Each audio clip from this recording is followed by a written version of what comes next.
What's good, YouTube? SlenderRevolutionX here, coming to you guys today with another deck profile. Today I'm going to be showcasing the Shaddoll Invoked deck profile that I've been working with for the past couple weeks.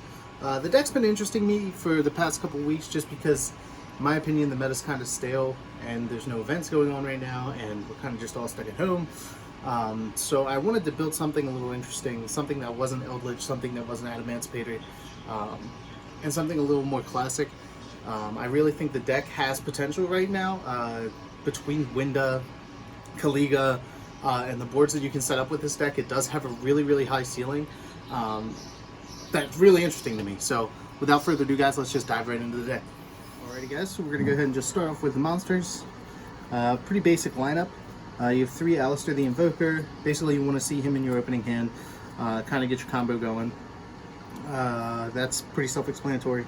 Then we have our Shaddolls, 3 Shaddoll Beast, 3 Shaddoll Hedgehog, 3 Squamata, and 3 Winda. So Winda being the newest one is actually pretty crucial in the deck. You basically want to max out on all of these Shaddolls that you have in here. Other than that, you can kind of pick and choose between different ones that you like. And then, so my one ofs are the Dragon, which basically allows for interaction on your opponent's turn. We have the 1 Aerial for the flip effect to bring back Construct in the combo. This is one of the new ones as well, really strong. And a personal choice of mine is Falco. I really like Falco because in the situation where you either draw Aerial or banish it off of Desires or whatever, where you can't go into the effect, into the combo to bring Construct back from grave, Falco still allows you to go into the Appaloosa play, which is really nice. And now my non-Shaddoll monsters, we have Trick Clown and Damage Juggler. Basically, I was on the fence with Damage Juggler just because you need to see him for him to be relevant, but any chance you can have more lights in your hand to be able to go into Construct and then search this, it's just like a really good play. So I ended up keeping this in. For hand traps, I run 2 Nibiru. I think Nibiru right now is pretty strong. I know most of the combo decks can generally play into the negate where they don't have to worry about Nibiru as much, but the fact that he's a light, and if they have to extend in that combo to where they aren't able to get to the negate and you can hit him with Nibiru, it's super game changing. And with this deck, it's one of the things where you could go first or second, but this allows you going second so much stronger. If you lose the dice roll, this and opening up this is just really strong. And then I run 2 Ashes, just because Ash is really versatile.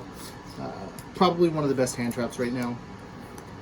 So that's it for monsters. On to Spell and Trap, we have triple Shaddoll Fusion.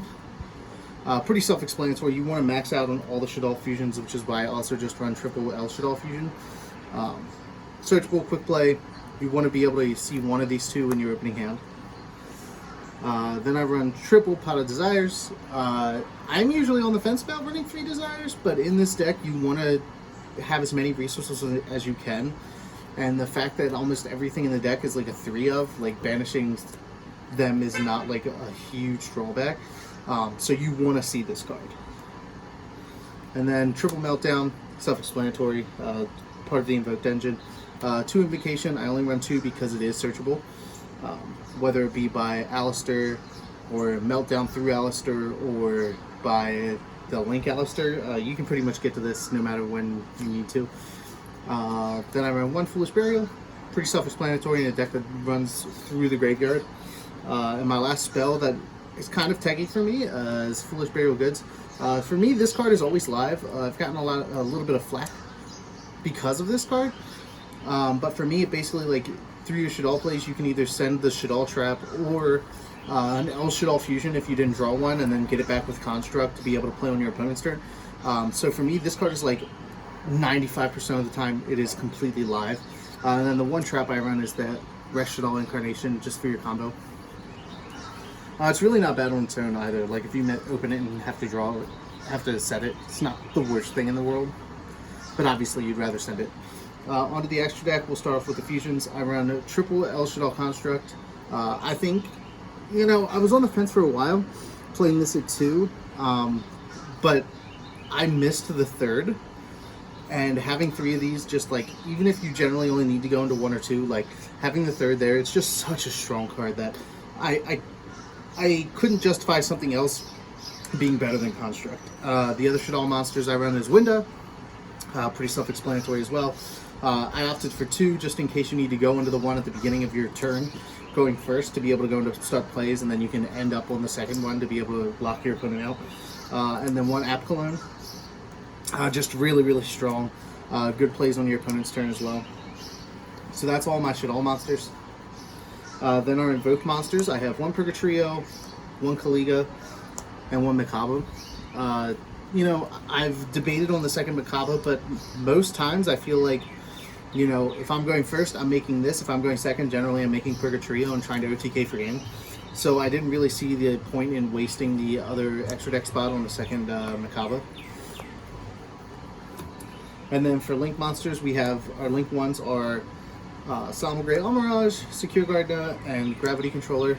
Now that we're in Master Rule 5, I'm kind of on the fence about Gravity Controller, but in situations where your normal summoned Alistair needs to become the Secure Gardener to make the Construct, you still can put the Construct in the extra deck zone to be able to get back that fusion card. So that's kind of where I'm at with this, and it does come up. It does deal with problem monsters if you need to, and obviously these 2 are just to go into each other. Like you go into the Almirage, go into the Secure Guard to have the light, be able to go into Construct. So there's that. My Link 2s are Cross Sheep and Alistair Invoker of Madness. Basically the main combos of this deck result in which one of these you need to go to. Like if you don't have the invocation, this searches you the invocation. This obviously lets you go into the Appaloosa play, which is my final extra deck monster is Appaloosa. So basically the extra deck's really tight in the deck, but it is a lot of fun to play. If you guys like the video, remember to give it a thumbs up. If you guys have any questions, comments, concerns, leave them in the comment section below. And as always, guys, remember to subscribe to join the revolution today. This is SlenderRevolutionX signing out, and I'll see you guys next time. Thanks for watching. Look at these hot outs for those constructs, dude. Such good looking ultis.